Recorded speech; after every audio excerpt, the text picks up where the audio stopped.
أعوذ بالله من الشيطان اللعين الرجيم اللهم صل على محمد وآل محمد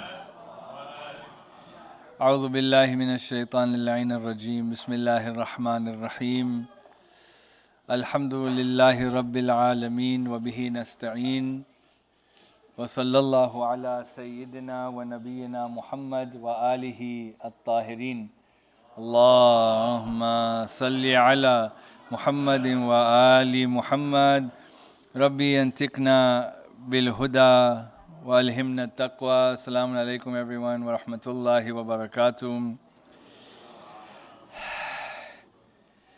I begin in the name of Allah, the most kind, the most merciful. It's due to that kindness and mercy that we have these opportunities where we gather to learn more about Him, inshaAllah.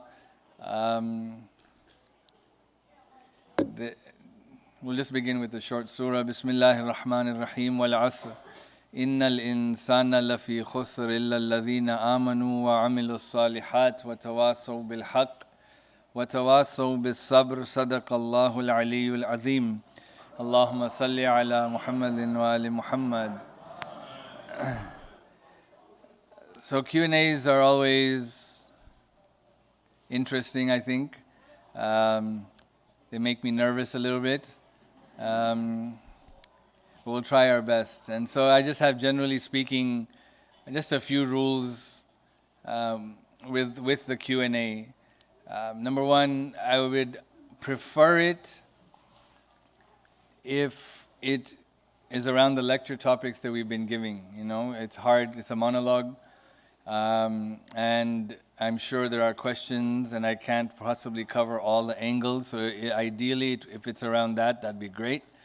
But if not, it's completely understandable. The second point is, more than not, I may not know the answer to your question. You know, there is far more that I don't know. And so, if it's a question that I don't know the answer to, we can have a system where I can take your email address and then I can research it and I can email you back the answer, inshallah. The third rule is that, like, ask the question sincerely, in the sense that let's not ask just to argue with each other, right? I won't argue with you. And so let's just ask the questions for what the purpose of it is, which is to gain knowledge, inshallah. There's a mentee questionnaire, so if you don't feel like personally asking a question out loud, then please feel free to post it, and we can take some of the questions from that, inshaAllah. Yeah? So with that, Sallu ala Muhammad wa ali Muhammad. Allahumma salli ala Muhammadin wa ali Muhammad. Oh, and a hard cap at 10:45, inshaAllah. Yeah? Because these can go on till the morning. So we'll start with the floor. Any questions? Yeah. Alaikum salam. Sure.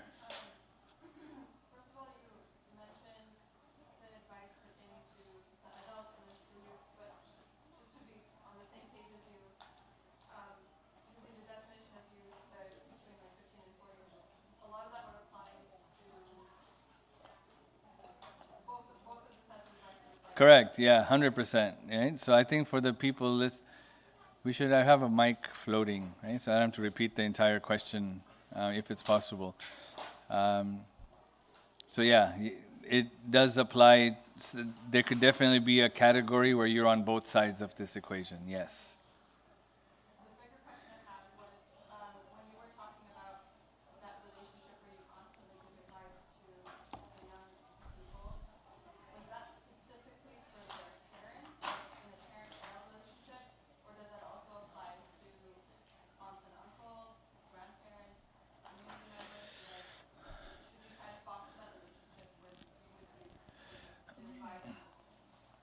So that's a good question. So like the question was, again, I don't know if anybody's listening online, so I'm not repeating the questions. It's primarily for parents and children, right?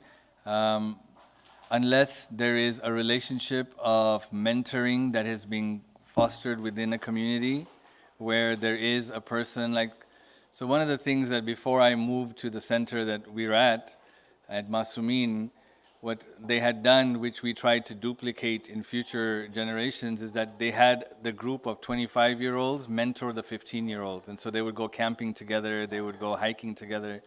And what happened was that a relationship of friends, but also a relationship of those who had experienced it, can now give advice to the younger ones. So I think that type of relationship, if it exists, then yes, then that's fine. But everybody else, I think we have to be kind of cautious about allowing just anybody to mentor or anybody to give advice, because it has to be in line with what the parents want. And what if it doesn't, right? And so it might create even more confusion sometimes. So the primary responsibility is that of the parents, but that doesn't mean that community members aren't involved in the upbringing of those children, right? So like we guide, we see something wrong, say, hey, don't do this. But like that kind of advice that we're talking about, I think it first goes between parents and children. Yeah? Be fair? Men's side? Yes. Oh, yeah. That's your question, men. Can everybody just move a little bit forward, please? Yeah? Sallu ala Muhammad wa ali Muhammad.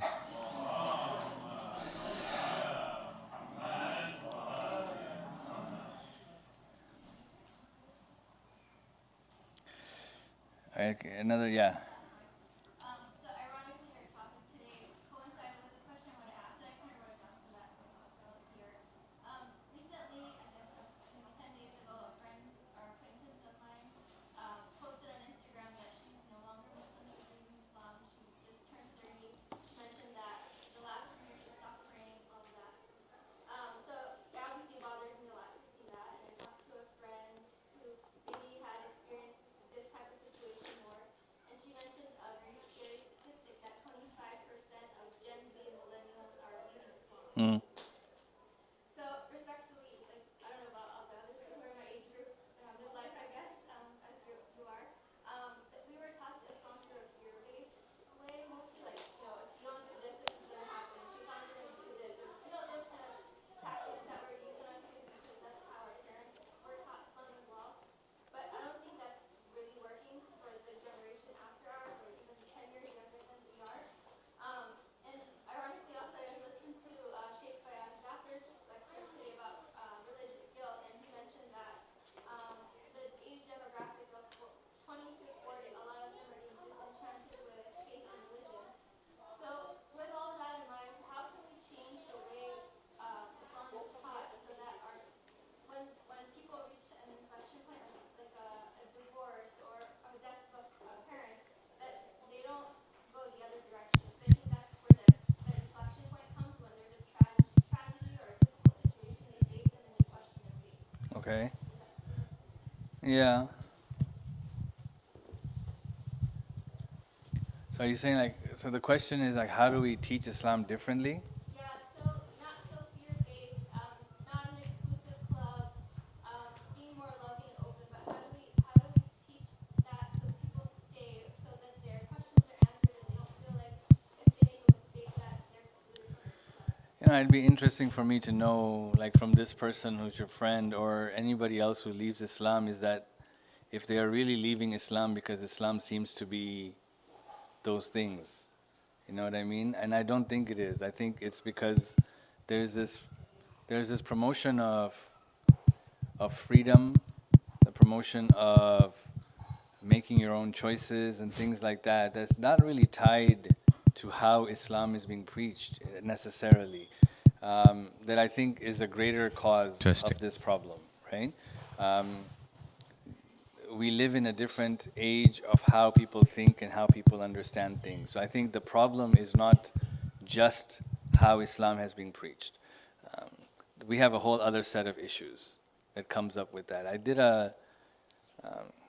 and there's been surveys. I think Pew survey, I think Pew survey, is that what it's called?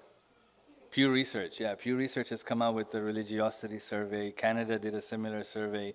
And the numbers are staggering.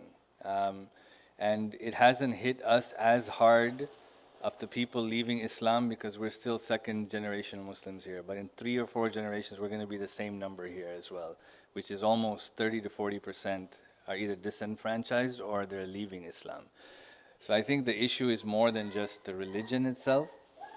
But can the religion be preached differently? I think today the religion is being preached differently, you know.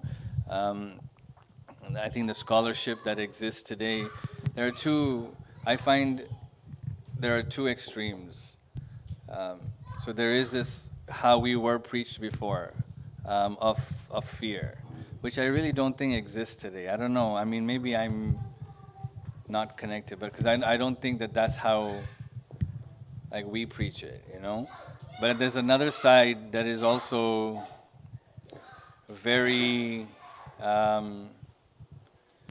like they swung the pendulum on the other side entirely, where it's all about love and it's all about freedom and things like that. And I think there's a middle path of Islam, right? Where the level of fear and the level of love has to mutually coexist together. So can we do it differently? Yeah, I think we can do it differently. Can we do it better? I think we can do it better. But if we're going to try to acquiesce the people who are confused in what they want, I think it just confuses Islam more. You know what I mean, or no?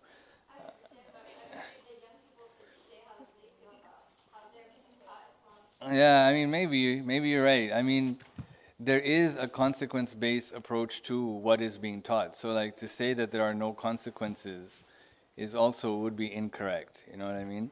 But at the same time, you know, like, unfortunately, the extremes of how it's being preached are very polarizing.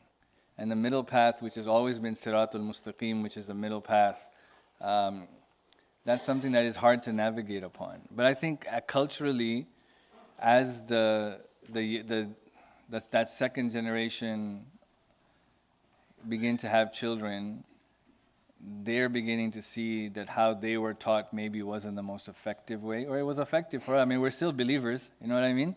So I think the fact that even we were taught that way was effective, alhamdulillah. But it can be tweaked to become more effective. And so I think maybe that's what we can strive for. Yeah. I have to, like, if I give long answers like that, we're going to get like 3 questions and we're going to be done. I'll take some questions from Menti. Was that first question a test question? Was that a test question, or were you asking me? That was a real question? All right. So how should we define, present, and discuss the differences between cultural and religious practices to our kids and the next and the new generation? It's not wrong to embrace our culture, right? That there are certain things which are part of the ibadat, the worshipping aspect of our faith, which are prescribed by Allah subhanahu wa ta'ala. And then there are other elements which are part of our faith which can take on a cultural form. So for example, azadari is a major component of that, right? So azadari, if you look at the principles of azadari, there are many of these principles which are part of our faith. So for example, crying is a part of our faith. Poetry is a part of our faith. Like this, the Masaib is part of our faith. Even Matam is part of our faith. We have traditions that go back that the Ahlul Bayt would beat their chest. Now the way that it is translated can take on cultural forms. So 2-hand Matam, 1-hand Matam, sitting Matam, standing Matam, all these different forms of Matam. One form of this cultural manifestation does not make it superior to another. They're all just how it happens. So, culturally speaking, like any of these things that we do that are, for example, part of a specific culture, they're not religious. They're just taking the form of a particular culture. You know what I mean? But to take it a step further, there are certain things that are not religious, but culturally we do it, And in our action of that particular thing, we attribute a religious link to it. Yeah, I don't want to give examples. It becomes very problematic for me. Yeah, so let's just say we do X. X has no nas, no religious connotation. So nowhere do we find somewhere that tells us you should do X. Right? But I do X because X helps me get closer to the Ahlul Bayt or to Allah. And if there's nothing wrong with X religiously, then there's no issue with me doing that particular act. Right? So that cultural and religious kind of blend together sometimes. However, I think if we take it a step further, if X has no religious connotation to it, but it does help me, I have connected it to God. But because it has no religious connotation to it, tomorrow if I come and say we should do Y instead, no one can oppose me for suggesting that or for changing X into Y, because X never had a religious connotation to it in the first place. Do you guys understand that or no? Yeah? I hope that understood, because I think that's sometimes where we kind of hold ourselves back. We take that X as being a religious thing when it's not a religious thing. But it does help me get closer to God, fine. But if I tomorrow say, well, we can do it this way, and people say no, then that's a problem of stubbornness that we have to deal with. Yeah?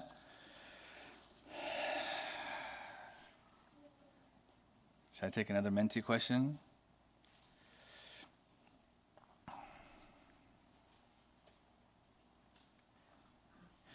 The question is, you mentioned in today's lecture, this was in less than a minute. So this was, trying to take it in order. You mentioned in today's speech that we should say, you are praying wrong, not me, to others who may say we are praying wrong. Is anyone really praying wrong if we are all praying to Allah? I think you can answer this question like in numerous ways, you know what I mean? What is truth, right? Can there be multiple truths? And the answer is there can't be multiple truths. Truth is one, right?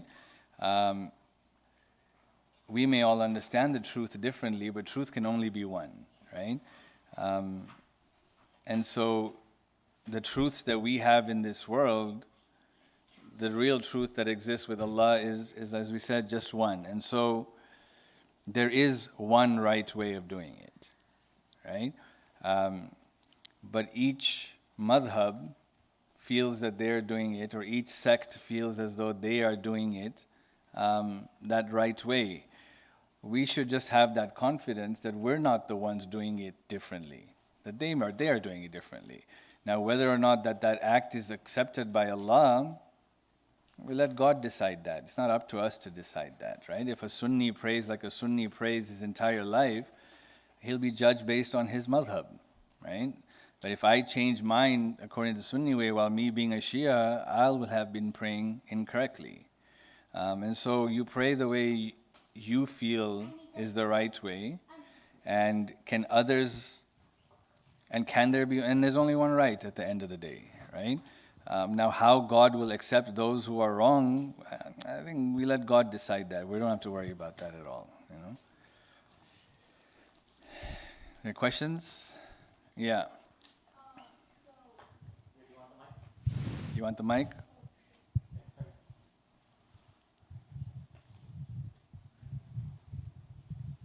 So a few days ago in one of your lectures, you said that since we have a lot of things in this world just at the touch of our fingers, we're striving less for the akhirah. What are some of the ways that we can motivate ourselves to strive for it more? To strive for akhirah more? Yeah. I think so living in luxury in itself is not a bad thing, right? It's a blessing in what we have been given, but at the same time, what we have to understand is that whatever we have been given is just a stepping stool for a higher purpose. And so whatever of these bounties that we enjoy in this world, in my usage of it, in my attachment to it, in how I share it, if there is this intent of getting closer to Allah in all of these things, then I'm constantly connected to that ultimate goal, right? But the problem, as we talked about a few nights ago, is that in my usage of it, I become overwhelmed with it, right? Like I'm kind of taken over by it. So I think one of the things that is really important in this process is just to say no to ourselves sometimes. Just because I can buy something doesn't mean I have to buy it. Just because I can have something doesn't mean I need to have it. And so one of the more powerful weapons that we have is the ability just to say no. Right? Because all that does is it checks the soul. And the more we check the soul, the more humble the soul becomes then. Yeah? Thank you. You had a question? No? Any questions? I have a question. Yeah. You briefly touched on this, I think, the other night. Everybody who's in this room, or the majority who work, we all have to go through standard, harassment training and things like that in the workplace. And obviously, there's a big, question on this LGBTQ stuff that's been going on. And part of that is, we have our beliefs, they have their beliefs. We respect each other in the way that we can. But what do we do when a requirement that we have goes against our beliefs? Like an example is, let's say a guy identifies as a girl, and we have to call them a her, or like you're required to in California. Yeah. But by just doing that, you're already accepting it to a certain extent. So does that how does that play in? Yeah. This is a real issue, right? So in the month of June, Pride Month, I did a 3-part Jummah khutbah series on the LGBT movement. It's I think it's worth a listen, because I tackle all of these questions like the way you just asked in this 3-part series. So just if I can just tackle your particular, that question, and then see how we can use that in a larger scale. Like me calling a guy she,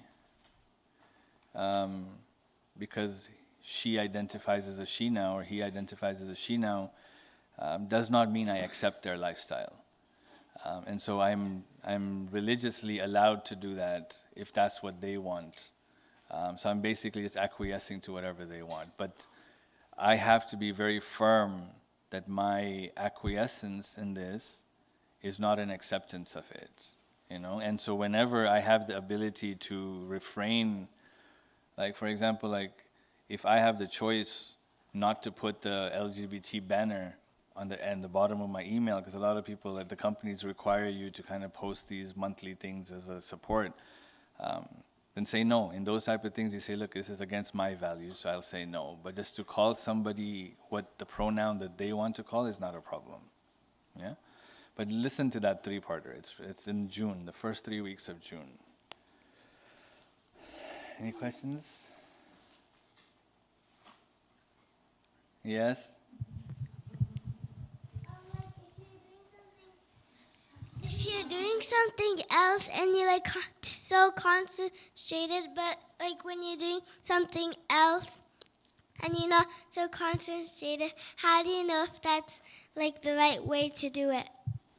It's hard to stay concentrating all the time, but you try your best. So for example, when you're doing something, if you make a niyyah, do you know what a niyyah is? It's like an intention to say, Ya Allah, I'm doing this act because you like it. And then the more you make that niyyah, then Allah will help you concentrate at that time. Okay? That's my daughter. Yes.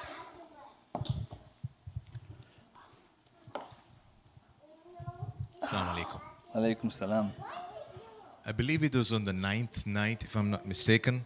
And I just need a little bit of clarification because we always, alhamdulillah, we tend to discuss after we leave the lecture. And I strongly believe that this is a place where we learn and we need to discuss with our kids and our families. So one of the things that you had mentioned, and I just want a clarification, you had mentioned that the Imams are superior to the Prophet. Right. Can you elaborate on that? Yeah. So I mean, there are ranks of people, right? So there are, for example, from the positions that have been assigned by God, there are Nabis, which Nabi means a prophet. And so there are 124,000 prophets. And then from them, I believe it's 313 are Rasuls, Mursals. And so they are the ones who have been sent with a very specific message. So whoever brought a book, whoever had a new Sharia, they were messengers. And then above them are Imams. And so when we talk about Imams, naturally our brain goes to the 12 Imams who come after the Prophet. But Imamat is a position, right? And so the 12 are in that position that even other prophets held as well. So Nabi Ibrahim, Allah says after the tests, he became an Imam. In our belief, the Prophet was the greatest Imam. So this is just another rank of people in all the ranks of the people that God has sent basically in this world. It's the position of Imamat. But then from the Shia perspective, if somebody hears that from Ahl Sunnah, because we are told anyway that at times we elevate our Imams to a point where they are equal to. Yeah. And if somebody hears that, how do you explain it? So this is where we have to kind of educate ourselves, right? So the book that I had mentioned by Sayyid Mujtaba Lari, he doesn't just mention this he backs it up with the Quran, where the Quran highlights the position of an Imam and discusses why the position of an Imam is greater. So yes, we have 12 Imams that we believe that came after the Prophet, but there have been many prophets prior to that who were Imams as well. So there are proofs in that. I just right now I can't recall what the verse is, but again, if we just follow up with it a little bit, it's backed up with all kinds of proof. Our entire theology, and what makes our theology so special, is that it's backed up with intellectual proofs, right? And so the position of an Imam being greater than a prophet is not something that is just by our own. It's not even by nas necessarily, you know what I mean? It's by an intellectual deduction that leads to understand why that nas came down or why that Quranic verse came down. I'll try to find that research and I'll get it to you, inshallah. So I'll read some Menti questions. G? Yeah, go ahead.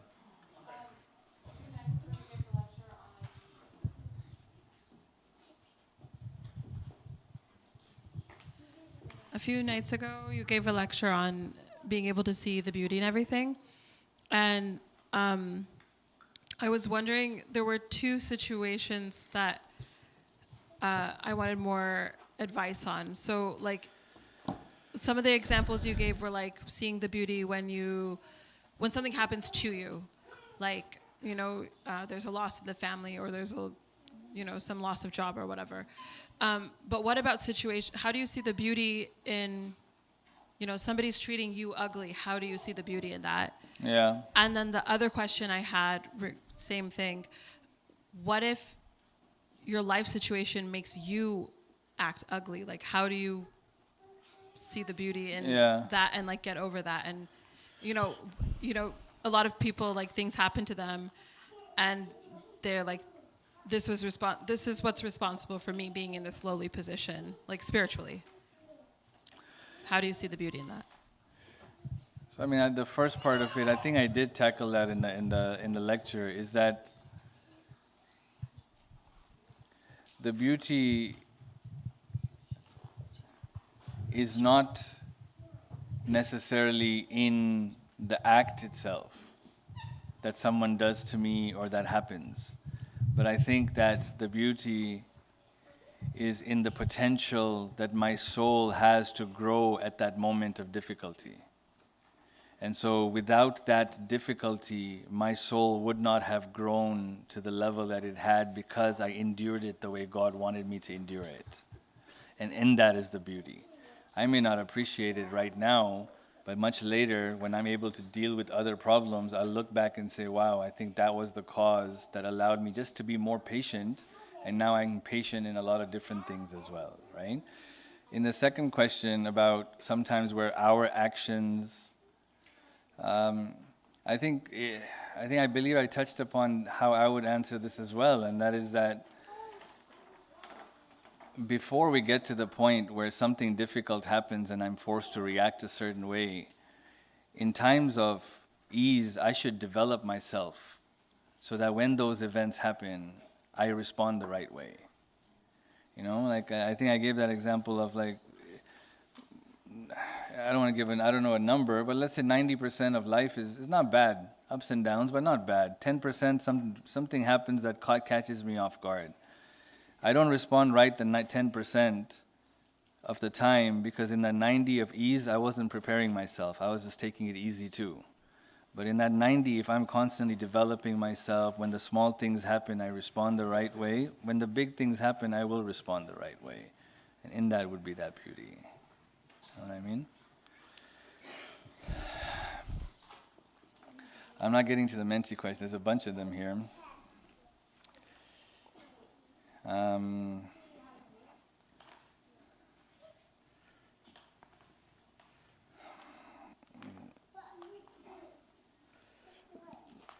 just trying to navigate it. Is there anything without beauty?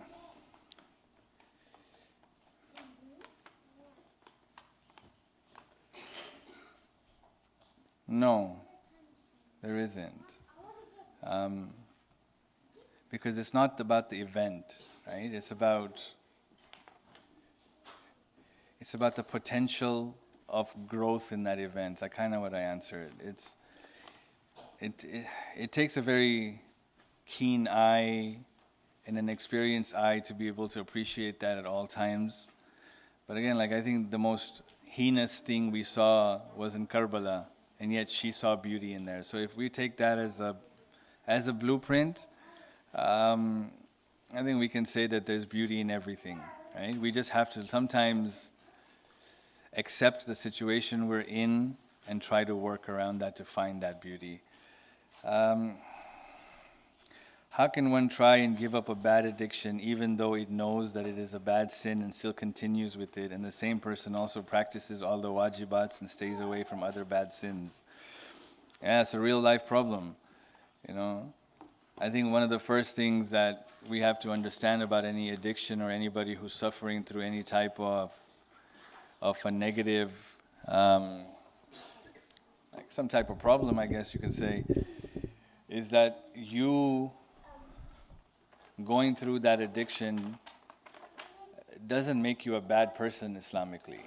You know, you're just a person who's struggling. And so, remember we had talked about this. I don't know if I did a lecture on this, right? Where there's a difference between Islam and Iman, right? That when a person sins, they are not a mu'min at that moment, but they are still a Muslim. They always remain a Muslim.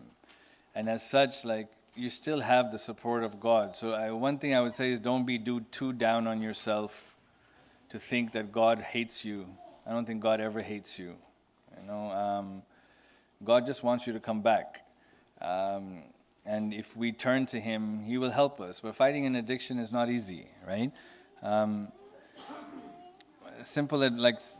couple of simple things to help fight the addiction. Or I think what the point here also is that just because you're addicted to something, don't stop praying to God, right? So the wajibats, don't stop doing it, right? Like one of the important things we have to understand is that God's connection to us is never severed, never. It's we who sever God's connection. And so don't be a person who breaks your connection with God. Once you stop praying, it's going to be really hard to go back to praying. So never stop praying. Even though you may feel guilty for praying, let's say you're, I don't know, right? Like you're stoned or something and you pray. Well, wait till you come off that and then pray. But don't stop praying, right? Don't worry about feeling like a hypocrite. God understands. God sees a lot worse hypocrisy out there. You know what I mean? Don't worry about that. Few things to break your habit. One, surround yourself with people who are not in that habit. Number two, if you're serious about breaking that habit, set some punishments for your soul for doing that habit. And the third thing, and this point is really important, is that you just have to break your habit for one day. You know? The moment you put a lifetime against your habit, you will always lose. And so if a person smokes cigarettes and they say, I gotta quit forever, man, forever is like, that's rough. You know what I mean? Like forever will always win. But you just gotta quit smoking today. And then when you finish that one day, the next day, you just gotta quit smoking that one day. And so take it a day at a time. Right? To break any habit, never look at the longevity of it.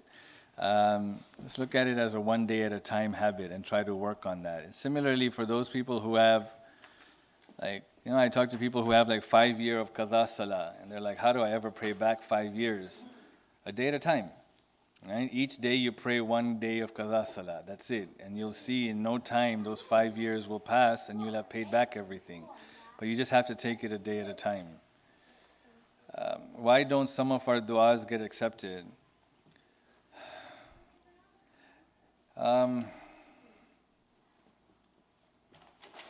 Maybe it's not good for us, you know, and we don't understand.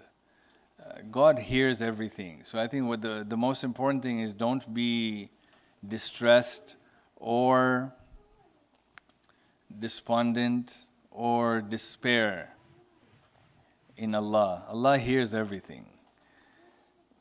But He also, when we ask, we also ask with the knowledge that God knows better than us, right? And because God knows better than us, there are some things that we may get or may not happen to us. We kind of have to submit to that. I think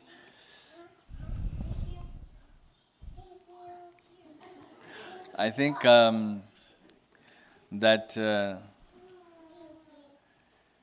it's tough. I mean, eventually,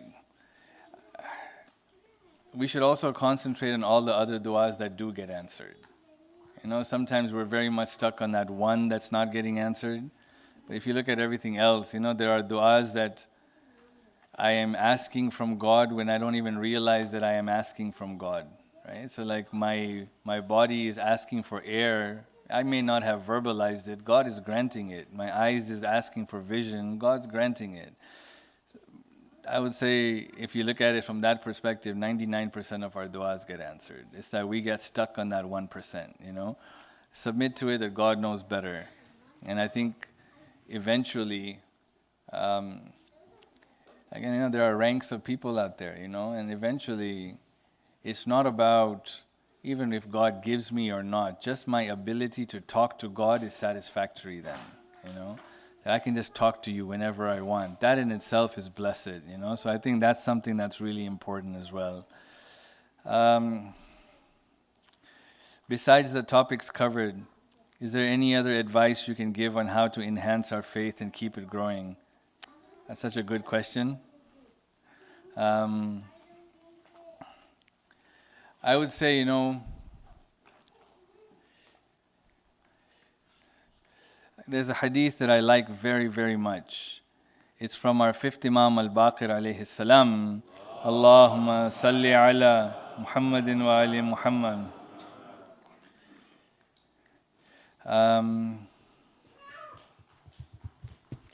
He says, Man amila bima ya'lam, allamahu Allahu ma la ya'lam.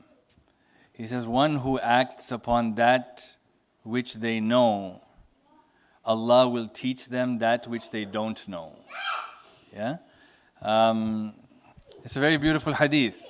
Yeah? One who acts upon that which they know, God will teach them that which they don't know. And I think that is a very important tool in our growth spiritually. We know so many things. Yeah, we just have to act on it. You know what I mean? And the more we act on it, the more God will teach us. And you know, there's in statements, there is what's known, like in any speech, there is what's known as a mantuk and a mafhum. Yeah, the mantuk is what's spoken, and the mafhum is what's understood.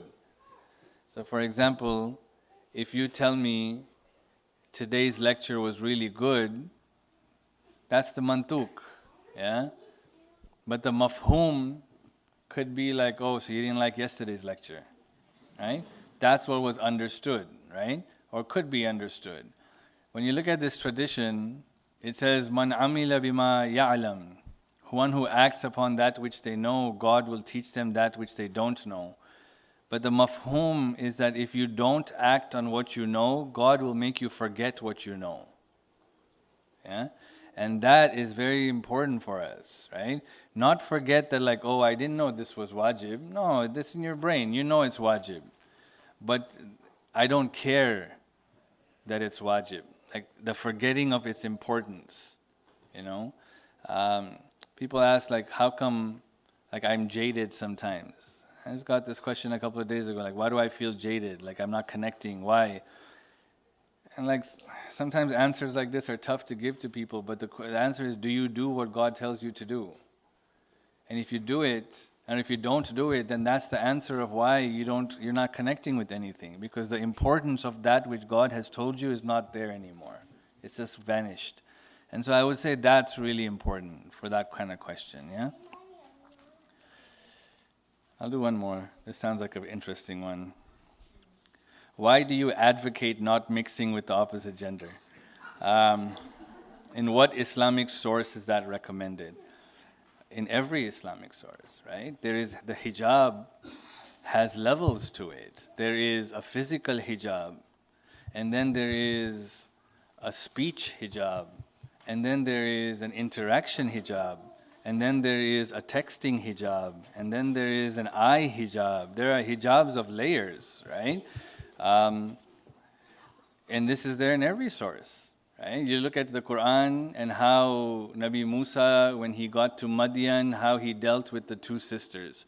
The two sisters and how they practiced their hijab, that they did not go to the watering well where the men were because they said there are men there. Allah is teaching us this, right? We don't need like, say Sistani say fatwa, men, women. No. Quran has taught us this, right? Quran has taught us that men and women don't interact like this, right? We see exceptions. Yes, we see in Makkah, for example, it's an exception. But when has exception been a rule, right? In every other time, we separate, we segregate, and we do this because we give each other comfort, but it's part and parcel of our faith. This is not something that we have made up. There's a really good paper written by Sayyid Muhammad Rizvi called Rules of Gender Interaction. You can find it on the World Federation website. He wrote it many years ago, but he goes through step by step and providing the religious sources in all of this. So again, like, yes, I may have been advocating for this a lot because I feel that it's an issue that we all face.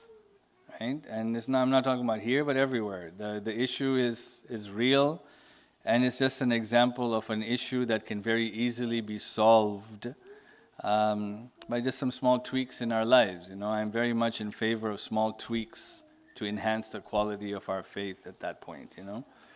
All right, we'll go to the audience. Yes, Mehboob.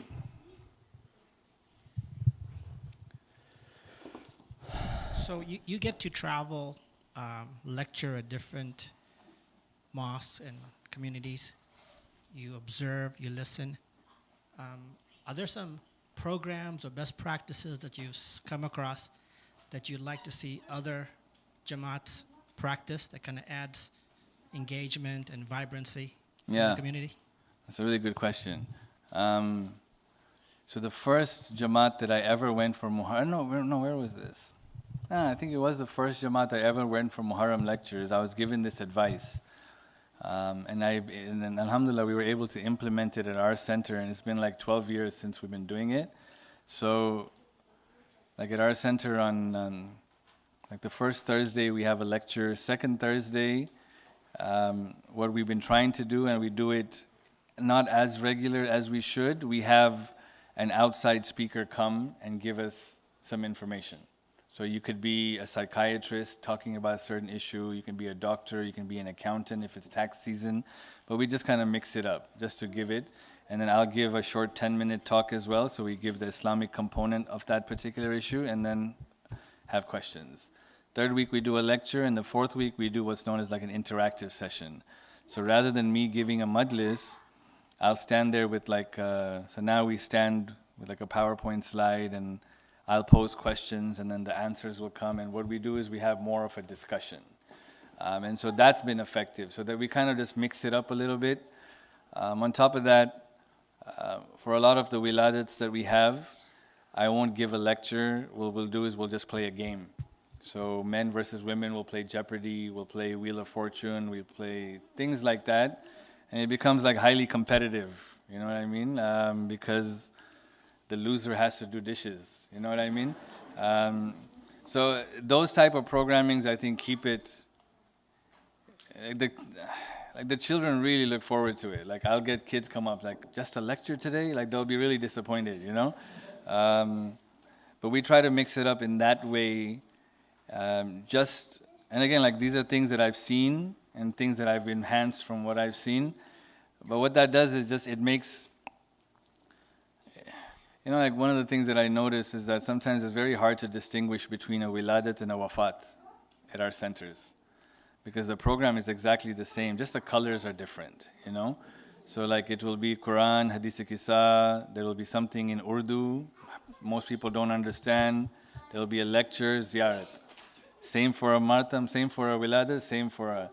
And so what we try to do is at those happy occasions, we try to make it happy, you know? We'll put up decorations, we'll put up like... we have good decorators at our mosque, right? So they'll put up like these backdrops and they'll do all of these things just so that it's exciting at that particular thing. So I think those type of things are things that we do to engage. Yeah. Any questions? Yeah? What is something that you wish you had from this community when you lived here that we could potentially implement? You talked about these small tweaks. So what's like in hindsight, what is that small tweak that we've changed obviously in certain regards. So we may already have it, but what is one or two things that you wish you had in terms of a resource when you were younger? Here. Yeah, I'm gonna get in trouble, Mason. You know, I think a resident alim is needed. Yeah, you can't have a community without there being. You can't have a religious community without a religious guide, right? A religious guide who has a vision, who is willing to shepherd a group of people to that vision. You know, it's important. You can't, like every community in history, we're not talking about like communities like Sijla, Sijni, no, we're talking about from the beginning of time, God has sent prophets to people and told them to guide. Otherwise, if a community didn't need a prophet, God would have just said, guide yourselves, right? And I think that's really needed. Obviously, there are factors, I understand, affordability, all of these, yes. But we need something like that, right, for the community. And what that does is, and I think, so that's one. I think a major, I think that's the main one, I would say, right? And like the location is a problem now, you know what I mean? And I've talked about this a lot, and I'm sorry, like it's, the location is far for a lot of people. Like I don't think I've driven this much in the last 12 years, to be quite honest, right? Like this is a lot of driving. And like my hat's off to you guys. You guys are amazing for driving like 40 miles or 35 miles and then going to work in the morning. I guess that's just the California way, I get it. I think I forgot about it, you know? But with an alim, you can offer a lot more quality programming, lot of classes, a lot of different functions that can just grow the base from which you can have. And it takes a long time, you know. Alhamdulillah, like my family, my wife and I have been like the residents of that mosque now for starting our 13th year now, you know.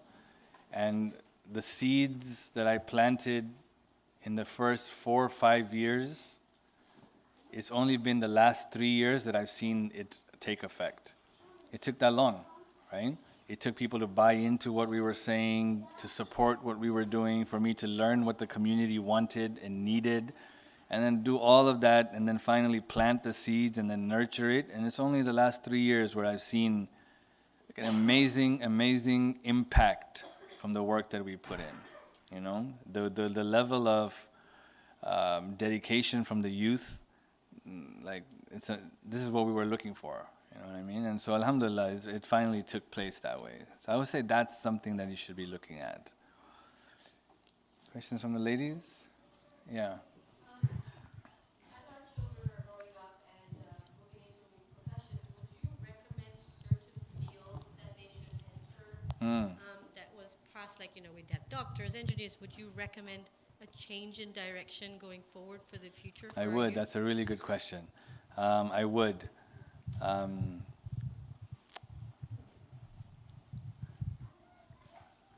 3 professions.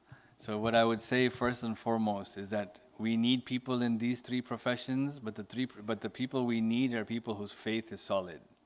Yeah? So if somebody is already like, it's okay kind of thing, then it's just going to cause a bit more, not going to cause more problems, but it's just going to be delayed what we can get.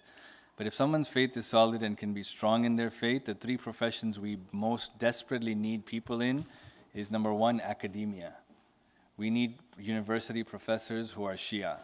And right now, Shia policy, think tanks, which are stemming from universities that affect our brothers and sisters and us, are being formulated by non-Shias. We need more Shia people in that. The second is journalism. We need people who will cover our issues the way they understand the background of these issues. And the third is social work. Yeah? We desperately need people who have good faith to be able to create and help community members who are struggling through addiction, divorce, abuse. We have so many of these problems, and oftentimes the people who are giving them the advice have no religious background. And so what you see is solutions being presented which are backfiring, which are really backfiring. And so these 3 things I think we need to invest and promote. And if we're looking long term for the success of our madhab and our faith, these 3 professions. You know? Let me take some here. Why do we refer to Imam Ali and Imam Hussein as Mola when Allah is our Mola? I think that's a good question. Mola has levels. The Prophet called himself Mola, Man kuntu Mola. And then he said, Fahadha Aliyun Mola. So he called Imam Ali a Mola. And so the word Mola is not referred to just the Lord, but Mola has levels. And this is why the people who say that Ghadir was not about passing on, they will just use the word Mola and say it means 100 different things, right? Mola, in one hand, means lordship. In another hand, it means somebody who we look up to. In another hand, it means somebody we take as our role model, somebody we take as our leader. But Mola is also a servant. That's how powerful the word Mola is, right? So we recite in the ziyarat, we say to our 12th Imam, Assalamu alayka ya Mawlai, ana Mawlak. Same word. We just say, oh my salams to you, my Mola, I am your Mola. Right? And so the word Mola has so many different meanings, right? So I'm saying he's my Mola and I'm his Mola. Doesn't mean that he's my God. You know what I mean? Why do we mourn for 2 months every year? Where did that practice originate? And isn't it excessive to not celebrate for 2 months? Can't we still honor Imam Hussein and continue with our lives after? The general process of mourning has increased over time. So it was long time ago, it was 9th and 10th of Muharram. Then it became the 10 days of Muharram. Then it became the 40 days of Muharram, until Arba'een. And then it became until Eid al-Zahra, alayhi salam, right? And I don't think it's excessive. I don't know, but it's not a Shar'i matter. It's become more of a sha'air of Shia matter. There are things that happen, there are certain things that are the way that they are because they become a sign of a Shia. Like wearing the aqiq on the right hand, the adhan with Imam Ali's name. These are signs of the Shia. And signs of the Shia in themselves become part of the faith and ascribed by our scholars going to the Imam, right? So, is it excessive? I don't think it is. I can see why some people may think it's excessive if it cramps their lifestyle. I think this enhances our lifestyle. I think this period gives us a good period of reflection. I felt myself every year that just as it's getting to the point where I was like, ooh, that's a lot of black clothes, it gets to the happy occasion, and it's just that period. So I don't think it's excessive. As far as celebrations, one of my favorite traditions, I say this all the time, I know, sorry. But one of my favorite traditions is from our first Imam, where he talks about how Allah subhanahu wa ta'ala looked over all of creation and selected us, the Ahlul Bayt, he says. And then he says, then he looked over all of creation and selected our Shia. Yeah? And he says what makes our Shia special is that they are happy when we are happy and they are sad when we are sad. Yeah? It's amazing. See, what makes this a complete faith is that it's not just an intellectual submission, nor is it just a physical submission, but also an emotional submission is expected. You submit your emotions to their emotions.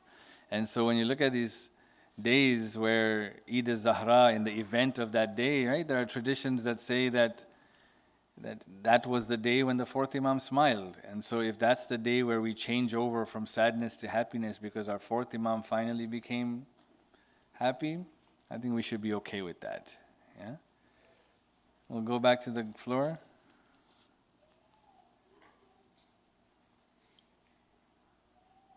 Huh? Sorry? Oh. Yeah, I'm from the Ismailia community. Ji. I have a question. I'm sorry about asking you this kind of question. What's the difference between Ismailis, Shia, and Sunni Shia? Yeah. They are all Shia, right? So Shia as a madhab means the followers of how the Prophet wanted us to accept after him, right? So just the way in Sunniism there are sects of Sunniism, in Shiaism there are sects of Shiaism. And so part of those sects is you have Zaydis who only believe up to the fourth Imam, you have Ismailis who only believe to the sixth Imam, and then after that his son Ismail, this is where the Ismailis come from. Then you have there's the Waqifis who come up to the eighth Imam.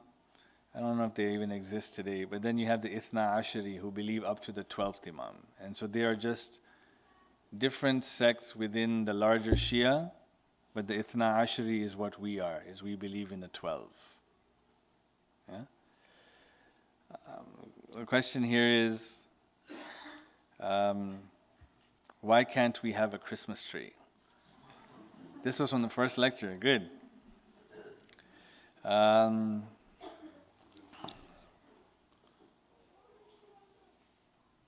For for numerous reasons, right? One, like we're not Christian. You know what I mean? Like we're not Christian. Like this is a Christian tradition. Even though it's become super secular today, where in Toronto you'll have Hindus and Sikhs and Jews and everyone put up Christmas trees. But that just doesn't mean we have to. You know what I mean? It's not our tradition. And so we should be proud of our tradition. Like we don't have to adopt other people's customs. Second, so that's the big thing, right? Second is, like people will say, well, we're celebrating Nabi Isa's birthday. Well, he wasn't born on 25th of December, right? He was born in the spring. And so this adaptation of this date is a pagan culture. All we gotta do is a little bit of research, you know what I mean? To see like, even those who are putting up a Christmas tree are fooling themselves in it, you know? And so number two, it's not really his birthday. Number three, when you study the roots of it, it's a pagan tradition, so we're actually following a pagan tradition. And number four, like why don't we celebrate our own Prophet's birthday? You know what I mean? Like put up lights. Not to put up a tree and follow somebody else, but do something to celebrate, but we don't even do that. So no, it's not our tradition. And the moment we start adopting other people's traditions, our own values become fragile, right? And we have this notion, and I think, like this is why we celebrate bigger we try to celebrate bigger, because the problem is that we don't celebrate enough. And so when we look at other people celebrating, it's very enticing. And so they say, why don't we do something like this? When for Ramadan, and I'm sure like this happens, like have a secret Eid giver, right? Like a basket, you have a secret giver, and figure it out. Don't have to call it Secret Santa. Please don't do that. But call it something exciting, right? For Ghadir, make it a full-on like celebration, right? Like put up lights in your house, whatever. But like there are things that we can do to make our celebrations really celebratory, so that we don't feel like we are missing something, so that we have to imitate other people's cultures. It's not our custom. Yeah, we shouldn't be comfortable imitating other people's custom. I don't think we'll finish. These questions keep coming, you know.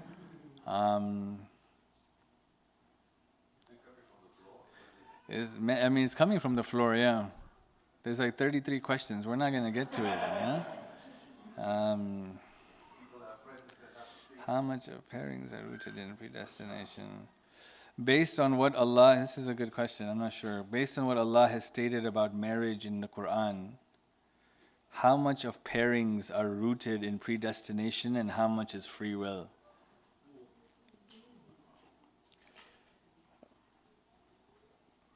We don't know, right?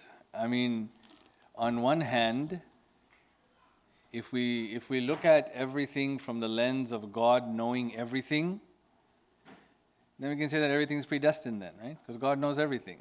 There's nothing that happens that God does not know will happen. And so from that perspective, if we call that predestination, then that's predestination. But at the same time, God's knowledge of what will happen is based on the fact that we used our own free will to do what we did. You guys get that or no? Yeah? That's a really important distinction. And so based on that, everything is free will. So even one spouse selection would fall under that free will. You pick them, and inshallah you get it right, you know? Like I did. Oh yes, yeah. You, Minhal? Me? No, go ahead.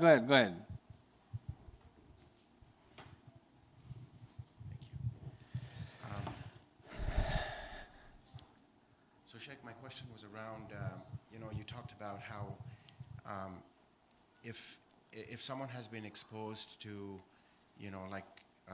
Islam and, even for that matter, Shia Islam or the love of the Ahl al-Bayt, they may leave it at some point in their lives when they're going through something, and then they will come back, inshallah. Inshallah. as parents, right, you know, as we try to raise our children and inculcate that love in them and, you know, try to emphasize on the importance of being good Muslims, at what point do we say that, you know, our duty is done, or is it ever done, for that matter, where we say, okay, I did the best I could, and now they're on their own and they have to make their own decisions and I should not interfere, or should you never stop doing that? Yeah. I don't think it's ever done, but your responsibility stops at a certain point. What that point is, I'm not sure. So at a certain point, like your desire to just give advice without meddling, I think this is a fine art, yeah? That like you can give advice without meddling into your children's lives when they get older. Right? When they're young, meddle all you want, you know what I mean? It's just later. So like I think where when children get married, where there's issues in the marriage is a lot of times with the in-laws. And where the issues with the in-laws happen is that they still want to have a say-so in what happens in their child's life. Give advice, but don't expect your child to listen to that advice. Just give advice, right? That's fine. But at a certain point, your child carries the burden of their own actions now. Now, what that age is, like it's easy to say it's bulugh, but I think like a 9-year-old, you can't say that. You know, like that's a. But it's not 40, so there must be an age. I don't know what that age is. You know, but since being baligh, the child does carry the weight of their burdens, right? But I think the parents still have a say-so in there, in the sense that the parents are also responsible simultaneously. So if a child misses Fajr, but it's because the dad didn't wake her up, the dad also holds responsibility. You know what I mean? The dad should have woken her up. She's 9. Like, you know, you have to like, and I don't, but I don't know when that ends. You know what I mean? In your speech, you mentioned we should tell others they are praying wrong. I didn't say that. Yeah. I said we should get out of the habit of thinking we pray differently. They pray differently. Right? That's what I said. I didn't say go around telling people they're wrong. He says, I believe the Prophet prayed both ways, with hands down and hands folded. No, he did not. Yeah, the hands folded was an innovation brought by Umar, and it never happened at the time of the Prophet. This is why amongst the 4 sects of the Sunnis, the Malikis pray with their hands down because Malik was from Medina, while the Hanafis and Hanbalis and Shafis came from different parts of the world, like Iran and different parts of the world, Persia and then Kufa. But Malik was the only one who was Medina, and he prayed the way the Madinans prayed, which was with their hands down. And that's why the Malikis are the only ones who pray with their hands down. So the Prophet never prayed with his hands folded.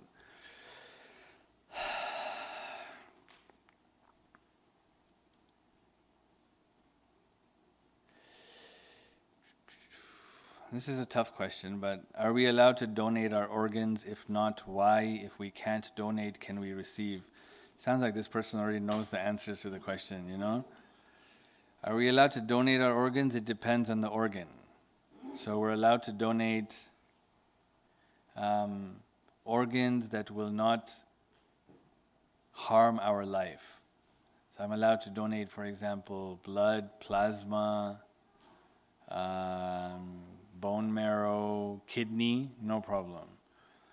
But after that, if the donation I'm making in my lifetime is going to debilitate my life, I'm not allowed. So I'm not allowed to give a liver, for example, unless I give a piece of my liver and then the liver can regrow back, which is possible. So yes, that's the extent of it. At my death, we are not allowed to donate our organs. Well, this is the ruling of Sayyid Sistani, right?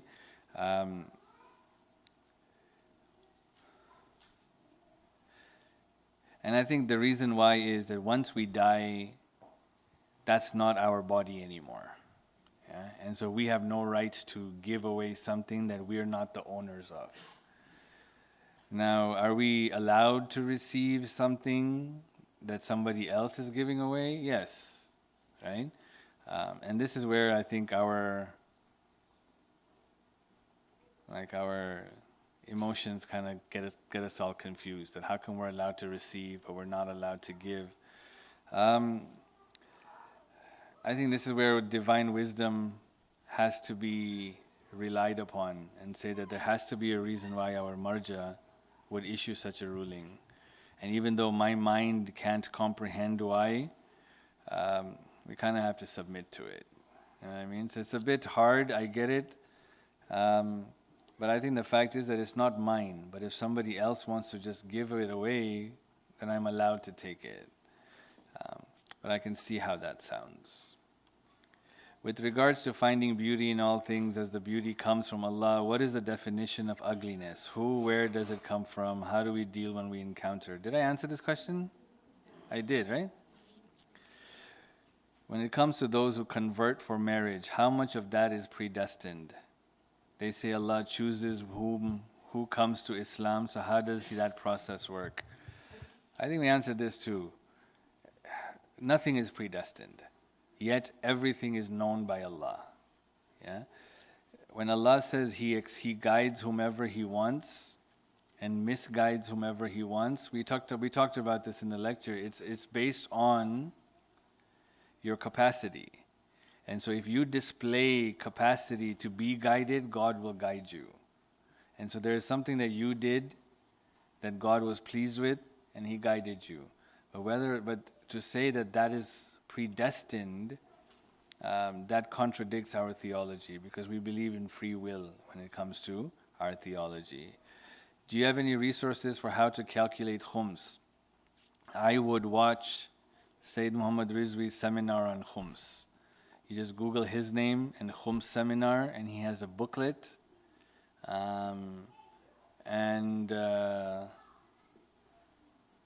The seminar, the video will go through step by step, including RRSPs or 401ks and all that, to let you know how to do it. There's a really good website that you should all be familiar with. It's his website. It's called al-m.ca.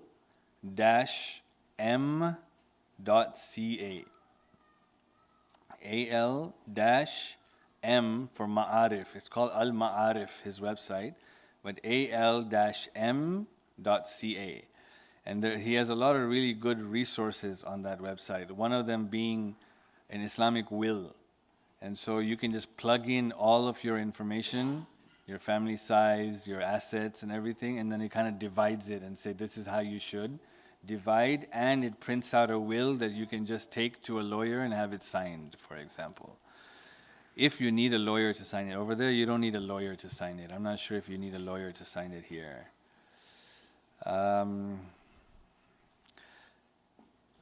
It's 10:45. We had said hard cutoff.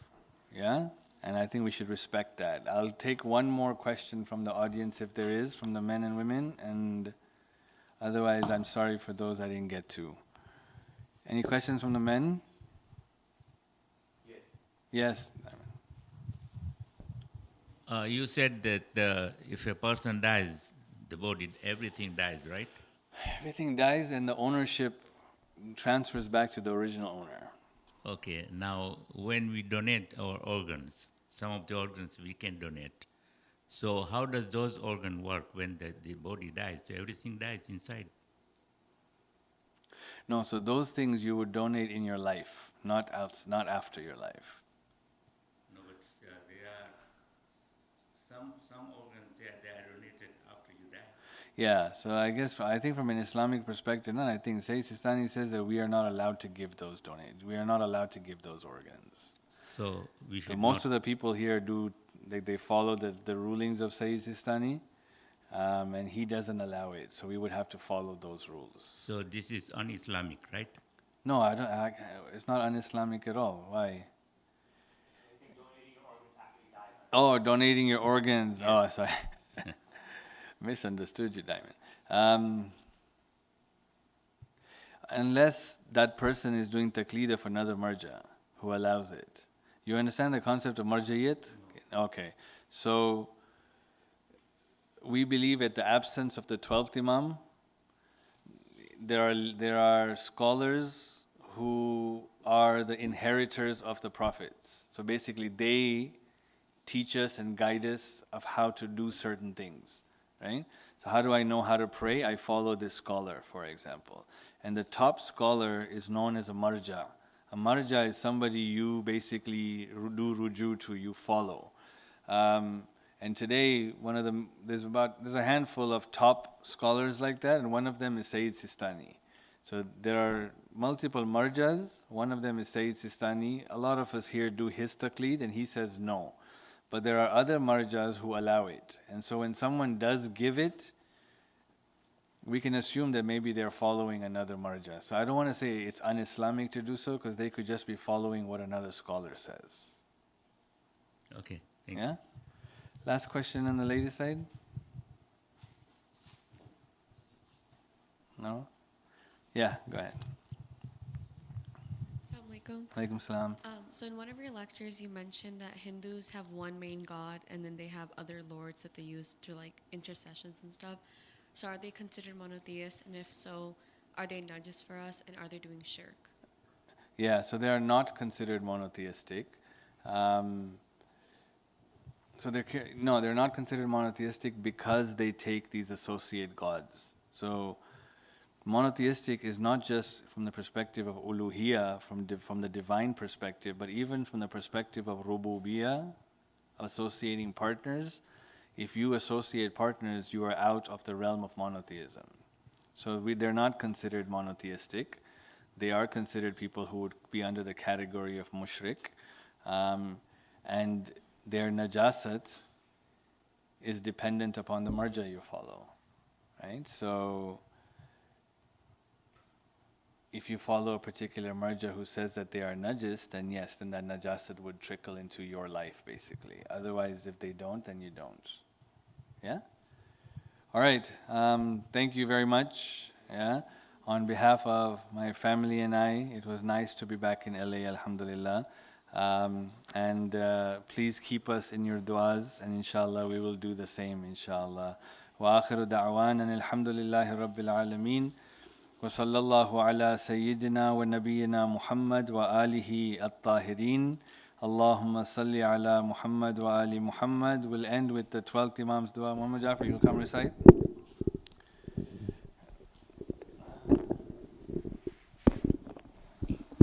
اللهم صل على محمد وعلى محمد. اللهم كن لوليك الحجة ابن الحسن صلواتك عليه وعلى آبائه في هذه الساعة وفي كل ساعة وليا وحافظا وقائدا وناصرا ودليلا وعينا حتى تسكنه أرضك توعا وتبته فيها طويلا برحمتك يا أرحم الراحمين.